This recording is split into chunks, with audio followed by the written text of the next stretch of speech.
बिस्मिल्लाहिर्रहमानिर्रहीम अस्सलाम वालेकुम। तो ये एफजीआई के रिलेटेड कुछ इंपॉर्टेंट मैथ्स के एमसीक्यूज़ का आप कह रहे थे, तो मैंने सोचा यहाँ पर कुछ यानी डिफरेंट लेवल के एमसीक्यूज़ की मैं आपको प्रैक्टिस करवा देती हूँ। आपको अगर बस कुछ तरीका पता चल गया तो आप इसके रिलेटेड डिफरेंट एमसीक्यूज़ सॉल्व कर सकते हैं। कुछ स्टूडेंट पूछ रहे थे कि क्या यही एमसीक्यूज़ आएंगे जो आपने करवाए हैं। देखिए स्टूडेंट्स, मैंने आपको जस्ट ये बताया है कि अलजबरा से आ सकते हैं, प्रोपोर्शन के एमसीक्यूज़ आ सकते हैं, परसेंटेज के आ सकते हैं। इस लेवल के इजी एमसीक्यूज़ नहीं, यानी ज़रूरी नहीं है कि आ सकते हैं। आप एफजीआई के पुराने जितने भी टेस्ट हैं आप देख लें, कुछ बहुत सिंपल लेवल के हैं, कुछ बहुत डिफ़िकल्ट लेवल के हैं। तो ये डिपेंड करता है कि वो किस टाइप के टेस्ट बनाते हैं। मे भी मुश्किल इस बार बनाएं क्योंकि हर बार मेरिट बहुत हाई हो जाता है, टेस्ट इतने डिफ़िकल्ट नहीं होते, बट मेरिट जो है वो बहुत 80 तक चला जाता है। तो आप खुद सोचें कि टेस्ट इतना डिफ़िकल्ट नहीं होता। शायद इस बार कुछ कम्प्लेक्स, जैसे अभी लास्ट ईयर का था 2024 का, 2025 का, वो थोड़ा सा ट्रिकी यानी उसमें क्वेश्चन आए थे। तो इस तरह के क्वेश्चन की आपने प्रैक्टिस करनी है। अच्छा, यहाँ पर एक क्वेश्चन है कि 15 लेबर्स हैं जिन्होंने अपना वर्क कंप्लीट किया है 16 डेज़ में। तो कह रहे हैं कि हाउ मैनी डेज़ जो है वो लगेंगे लेबर्स को, यानी 20 लेबर्स को वो वर्क कंप्लीट करने में। तो यहाँ पर आप नोट करें कि 15 लेबर के लिए 16 डेज़ में यानी वर्क किया है। 20 लेबर के लिए कितना है हमें नहीं पता, हम वो फाइंड आउट करेंगे। ये बिल्कुल क्रॉस मल्टीप्लिकेशन टाइप का है। तो हम ये वाली वैल्यू यहाँ लिख लेंगे कि ये वाली जो है इसको पहले लिख लेंगे, एक्स और 16 जिसकी हमने फाइंड आउट करनी है, एक्स और यहाँ पर रेशो 16 और साथ में 15 रेशो 20। अब इनकी टू टाइप की वैल्यू होती हैं। देखिए साइड वाली जो वैल्यूज़ होती हैं उनको हम कहते हैं एक्सट्रीम वैल्यू, और दरमियान वाली जो वैल्यूज़ होती हैं उनको मीन कहते हैं।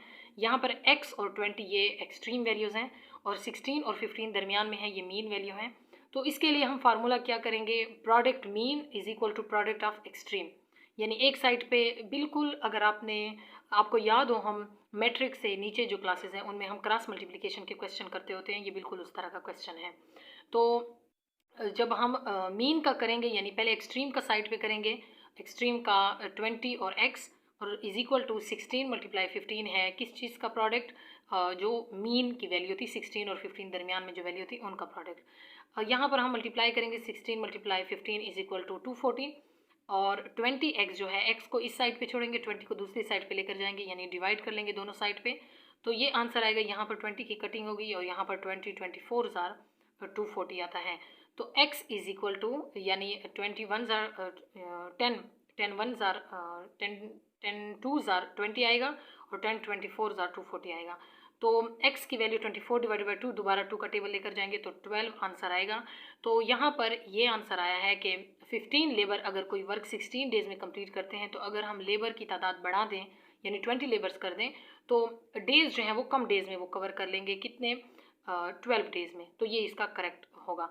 तो अब ये इस टाइप का मैंने आपको एमसीक्यूज़ बता दिया है। ज़रूरी नहीं है कि वो इस ही लेवल का यानी आए या यही वैल्यूज़ आएँ। आपने ये सिर्फ समझना है कि अगर इस तरह के क्वेश्चन आए कि एक चीज़ इतनी है तो इतने रुपीज़ में है, अगर वो इतनी होगी तो कितने रुपीज़ में होगी। देखिए आप इस क्वेश्चन को डिफरेंट तरीके से ले सकते हैं। आप इंटरनेट पे इस तरह के क्वेश्चन की डिफरेंट टाइप सर्च करें तो आपको ये वाले क्वेश्चन की प्रैक्टिस हो जाएगी कि आपने कैसे सॉल्व करनी है। मैंने जस्ट आपको एक एग्जांपल दे दिया। नेक्स्ट है इसमें अलजबरा के क्वेश्चन, जो कि ये भी इंपॉर्टेंट होते हैं काफ़ी। तो 2 सप्लीमेंट्री एंगल्स हैं। पहले तो सप्लीमेंट्री और कम्प्लीमेंट्री एंगल का ज़रूर आपको पता होना चाहिए कि किन एंगल्स को कहते हैं। तो ये है 2 सप्लीमेंट्री एंगल, जिनको जब हम मेजर करते हैं तो 3x + 5 एक की वैल्यू है और 9x - 5 दूसरे की वैल्यू है। कह रहे हैं कि टोटल अगर x की वैल्यू हम पूछे तो वो क्या होगी। तो इसके लिए फार्मूला है कि सप्लीमेंट्री एंगल का सबसे पहले आपको पता होना चाहिए, सप्लीमेंट्री एंगल 2 एंगल का सम होता है और वो सम होना चाहिए 180। अच्छा, 90 जो है वो कम्प्लीमेंट्री एंगल होता है और 180 जो है वो सप्लीमेंट्री एंगल। तो sum of 2 angle is equal to 180। Sum of 2 angle क्या था वो हम यहाँ पर पुट करेंगे, 3x + 5 प्लस करेंगे 9x - 5। इन दोनों को जब हम प्लस करेंगे तो ये वैल्यू ब्रैकेट से बाहर निकालेंगे, ऐसी आएगी 3x + 5 + 9x प्लस माइनस 5। उसके बाद जो है 9x, यहाँ पर हम देखेंगे 3x और यहाँ पर 9x, इनको जब हम प्लस करेंगे तो 12x आएगा। 5 और -5 ये करेंगे प्लस और माइनस में है तो ये दोनों की वैल्यू कट जाएंगी। उसके बाद है डिवाइडेड बोथ साइड बाय 12, दोनों साइड को यानी 12 से डिवाइड करेंगे, x को यहाँ छोड़ेंगे, 12 को दूसरी साइड पर लेकर जाएंगे तो 12 15 ज़ार 180 आता है। तो x का आंसर आएगा 15। तो ये यहाँ पर आपको बता रहे हैं कि 15 जो है वो इसका x की वैल्यू होगी सप्लीमेंट्री एंगल में। अब ये मैंने आपको एक एंगल का बता दिया, कम्प्लीमेंट्री एंगल का पूछ सकते हैं। वहाँ पर 2 जो वैल्यूज़ हैं यानी 2 एंगल जो है उनका सम 90 आता है, तो आपने उस हिसाब से ये सारा करके देना है। इक्वल टू के दूसरी साइड पे 90 डालेंगे और जो 2 एंगल का सम है उनको आप ऐसे ही सॉल्व करेंगे। मुझे नहीं लगता कि इतने लेंथी सवाल आएंगे, लेकिन आ भी सकते हैं क्योंकि ट्रिकी और इम्पॉर्टेंट एमसीक्यूज़ वो यानी चेंज करते रहते हैं मैथ्स में। तो आप सिंपल टू कम्प्लेक्स हर तरह के जो एमसीक्यूज़ है वो। नेक्स्ट जो क्वेश्चन है वो है सॉल्व फॉर एक्स इफ़ 8 की पावर जो है वो x हो इज इक्वल टू 128। तो इसमें आपने x की वैल्यू फाइंड आउट करनी है। तो इसको आप कैसे करेंगे? 8x is equal to 124 already इन्होंने वैल्यू दी है, तो हम ये देखेंगे कि 128 और 8 में क्या कॉमन है। 2 की अगर पावर हम 3 करें और यहाँ पर 2 की पावर यानी दोनों जो बेसिस हैं उनको सेम करें, तो 2 की पावर अगर 7 करें तो 128 आता है। अब क्योंकि बेसिस सेम है तो ये कट जाएंगी और 3x इज इक्वल टू 7 आएगा। अब x को यहाँ पर छोड़ेंगे, 3 को दूसरी साइड पर लेकर जाएंगे, 7 divided by 3 will be the value of x। ये आपको क्लियर हो गया है? यानी क्या किया है कि हमने ऊपर इसके पावर की वैल्यू फाइंड आउट करनी है। तो 2 को जब हम 3 बार मल्टीप्लाई करते हैं तो 8 आता है और 2 को 7 बार मल्टीप्लाई करेंगे तो यानी आपने ये काम करना है कि बेसिस को सेम रखना है, आपने ये कोशिश करनी है। फिर पावर नीचे आ जाएंगे और उसको हम वैसे ही सॉल्व करेंगे। नेक्स्ट है question number 4, percent mean out of. ये जो है यहाँ पर ये सिंपल मैंने सिर्फ आपको बताया है कि परसेंटेज हमेशा हम निकालते किस में है, परसेंट जब आता है तो उसका क्या मतलब होता है। तो इसका करेक्ट आंसर होगा 100। अब आपको जिस चीज़ का भी परसेंट पूछे तो आपको क्लियर होना है कि वो 1000 में या जो है डेसिमल इन चीज़ों में नहीं होता, 100 में होता है। 100 आउट ऑफ से आप जब निकालेंगे किसी चीज़ की वैल्यू तो आप उसकी परसेंटेज फाइंड आउट कर रहे हैं। नेक्स्ट एमसीक्यूज़ है, एमसीक्यूज़ नंबर यानी question number 6, if x plus Y is equal to 10। इस तरह के क्वेश्चन काफ़ी आते हैं। x प्लस वाई की वैल्यू है 10 और x माइनस वाई की वैल्यू भी 10 है। तो कह रहे हैं कि x की वैल्यू आप फाइंड करें कि x की वैल्यू क्या होगी। आप पहले वाली वैल्यू को यहाँ लिखेंगे, उस नीचे दूसरी वाली वैल्यू को लिखेंगे, x plus Y is equal to 10 और x minus Y is equal to 10। दोनों इक्वेशन को हॉरिजेंटल मेथड से क्या कर लेंगे, सॉल्व कर लेंगे। कैसे? x plus Y plus X minus Y और 10 10 दूसरी साइड पर लेकर जाएंगे। यहाँ पर इसको ब्रैकेट जब हटाएंगे तो x plus Y plus X और यहाँ पर प्लस माइनस माइनस और ये y, 10 plus 10 is equal to 20। और इसके बाद जो है वो 2x इज इक्वल टू 20 आएगा। x को यहीं पर छोड़ेंगे, 2 को दूसरी साइड पर लेकर जाएंगे तो 2 10 20, रिजल्ट हमारे पास आएगा 10।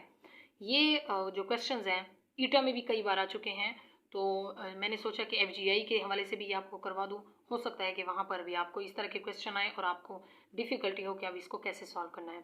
दोनों वैल्यूज़ को ऐसे एक दूसरे के नीचे लिख के और फिर ये साइड जो है इसको आपस में प्लस करके, इस साइड को आपस में प्लस करके, इस तरह से आप आंसर फाइंड आउट कर सकते हैं। नेक्स्ट है ब्रैकेट का क्वेश्चन। ब्रैकेट के क्वेश्चन का यहाँ पर आपको बताया है, कोई सोल्यूशन नहीं है बल्कि स्टेटमेंट है कि ब्रैकेट जो है वो टोटल कितने टाइप के होते हैं। तो इसका करेक्ट आंसर है 4 टाइप के होते हैं, जिसमें बार ब्रैकेट, पैरेंथेसिस, अर्ली या करली ब्रैकेट जो है वो, स्क्वायर ब्रैकेट, ये 4 तरह के ब्रैकेट अब तक हम पढ़ते आए हैं। तो ये क्वेश्चन आपसे पूछा जा सकता है। स्टेटमेंट के क्वेश्चन भी अक्सर मैथमेटिक्स में आते हैं, ज़रूरी नहीं है सोल्यूशन के क्वेश्चन हो। तो आपको इनका पता हो कि पोलिनोमियल क्या है, ब्रैकेट्स क्या हैं, डेसिमल की वैल्यू कहाँ से फाइंड आउट करते हैं, तो ये कुछ डेफिनेशन बेसिस हैं, तो यू मस्ट नो इट। तो ये क्वेश्चन नंबर 7 है। अब देखते हैं क्वेश्चन नंबर 8 और 9 पे जाते हैं। ये है नेक्स्ट क्वेश्चन नंबर 8, यहाँ पर आपको नज़र आ रहा होगा। क्वेश्चन नंबर 8 है, ब्रैकेट में बंद है क्या, √7 प्लस √5 इनटू, फिर ब्रैकेट दोबारा से ये क्लोज हो गया, दोबारा से नया ब्रैकेट, √7 माइनस √5। इनकी आपने वैल्यू फाइंड करनी है। देखिए ये पूरी ब्रैकेट में वैल्यू है, दूसरी पूरी ब्रैकेट में वैल्यू है, दोनों के दरमियान जो यहाँ पर ब्रैकेट्स में साइन है वो प्रोडक्ट का है। तो ये फार्मूला इस सिचुएशन पे बेस्ट बैठता है कि a plus B into A minus B is equal to A square plus B square. तो इस क्वेश्चन को अगर हम इसके साथ यानी इस फार्मूले में पुटिंग करें, इस फार्मूले से हम इसकी वैल्यू फाइंड आउट करेंगे, तो इसमें एक जो है वो √7 के इक्वल है और b जो है वो √5 के इक्वल है। या आप कह सकते हैं कि √7 a के इक्वल है। फार्मूले के साथ अगर हम मैच करें तो √5 जो है वो b, यानी ये a की वैल्यू, ये b की वैल्यू। अब इनमें जब हम पुटिंग करते हैं फार्मूले में, तो हम यहाँ पर पुट करेंगे √7 प्लस √5 और फिर √7 माइनस √5। दूसरी साइड पे ये 7 और 5 के जो अंडर रूट्स हैं इनका स्क्वायर लेंगे जैसे फार्मूले में है। तो इसके बाद यहाँ पर ये वैल्यू पूरी प्लस में है, ये वैल्यू पूरी माइनस में है, तो ये दोनों वैल्यू कट जाएंगी। इक्वल टू आएगा दूसरी साइड पे जब हम देखेंगे, तो यहाँ पर आप देखें कि √7 जो है इसके ऊपर स्क्वायर है। आपको पता है कि अंडर रूट और स्क्वायर आपस में कट जाते हैं, तो ये भी कट जाएंगे, बचेगा सिर्फ 7। माइनस का साइन होगा और √5 के ऊपर भी स्क्वायर है, तो स्क्वायर और अंडर रूट आपस में कट जाएंगे, तो इसके ऊपर भी साइन होगा, यानी कोई साइन नहीं होगा और 5 यहाँ पर इस तरह से आपको नज़र आ रहा है। ये कटिंग हुई है इसकी अंडर रूट की स्क्वायर के साथ। तो आंसर आया है 7 - 5। इसको जब हम माइनस करेंगे तो आंसर आएगा 2। तो इस पूरे का आंसर जो होगा करेक्ट वो 2 होगा। आपने करेक्ट ऑप्शंस में देखना है। नेक्स्ट स्टेटमेंट का क्वेश्चन है कि एक रोम्बोस जो शेप है क्वाड्रेटल, वो किस टाइप की होगी। तो यहाँ पर आपको ऑप्शंस में डिफरेंट दे सकते हैं। रोम्बोस वो शेप होती है जिसके तमाम साइड इक्वल हों, अपोजिट साइड पैरेलल हों, यानी मुखालिफ जो साइड हैं साइड बाय साइड या ऊपर नीचे जो साइन होते हैं, और अपोजिट एंगल भी इक्वल हों, उसको हम कहेंगे कि ये कौन सी शेप है, ये रोम्बस शेप है। तो ये जो अलजबरा या ज्योमेट्री के क्वेश्चन है इनका भी आपको पता होना चाहिए। स्टेटमेंट बेस आ सकते हैं या फार्मूला बेस। लास्ट क्वेश्चन है क्वेश्चन नंबर 10 इस वीडियो का। तो यहाँ पर क्वेश्चन है find the parameter of square having length of one side is 5.7 centimetre. हमें एक साइड की लेंथ दी गई है 5.7 सेंटीमीटर और वो जो शेप है वो है स्क्वायर। स्क्वायर के बाकी जो पैरामीटर है आपने फाइंड आउट करने हैं। तो आपको पता है स्क्वायर की चारों साइड इक्वल होती हैं, यानी उनका लेंथ सेम होता है। तो हम पैरामीटर ऑफ स्क्वायर के लिए लगाते हैं 4L, यानी चारों साइड जो है उनको 4 के साथ मल्टीप्लाई करते हैं क्योंकि सारे जो साइड्स हैं वो इक्वल होती हैं। तो यहाँ पर 4 × 5.7 सेंटीमीटर, आंसर आएगा 22.8। So that will be the correct option. अब इस तरह के क्वेश्चन जो है इनमें आपने यही नोट करना है कि हमें स्क्वायर का पूछ रहे हैं, हमें रेक्टेंगल का पूछ रहे हैं। अब यहाँ रेक्टेंगल होता तो आपको 2 वैल्यूज़ उन्होंने देनी होगी, विड्थ भी लेंथ भी, क्योंकि रेक्टेंगल के 2 साइड यानी लेंथ सेम होती है और विड्थ सेम होती है, जबकि स्क्वायर में चारों साइड सेम होती हैं। ये चीज़ें हैं, यानी ट्रिक जो हम कहते हैं ना कि ट्रिकी क्वेश्चन है, वो इन चीज़ों में छुपे हुए आंसर होते हैं, आपने देखना है। फिर आपने ये देखना है कि पैरामीटर पूछ रहे हैं या एरिया पूछ रहे हैं। इनके मैंने काफ़ी क्वेश्चंस करवाए हैं मैथ्स के, आप लास्ट वाली जो वीडियोज़ हैं उनमें आप देख सकते हैं। तो ये थी आज तक की वीडियो। आई होप आपको अच्छी लगी होगी। मज़ीद में वीडियो, क्योंकि मैं काफ़ी बिजी थी ये लास्ट वीक्स, तो इसलिए जस्ट आपके कमेंट्स देख रही थी और कोई उन पे वीडियोज़ नहीं बना पा रही थी क्योंकि मैं बहुत बिजी थी। बाकी जो FGI के टेस्ट हैं, UDC और उनके बारे में जो आप लोगों ने पूछा था, कंप्यूटर के जो असिस्टेंट के टेस्ट हैं, उनके बारे में वीडियोज़ जो है मैं बना चुकी हूँ, वो इंशाल्लाह जल्दी अपलोड करूँगी। तो सब्सक्राइब करें चैनल को, वीडियो को लाइक और शेयर करना ना भूलें। कोई सजेशन है तो वो भी बताएं। टिल नेक्स्ट वीडियो, अल्लाह हाफिज़।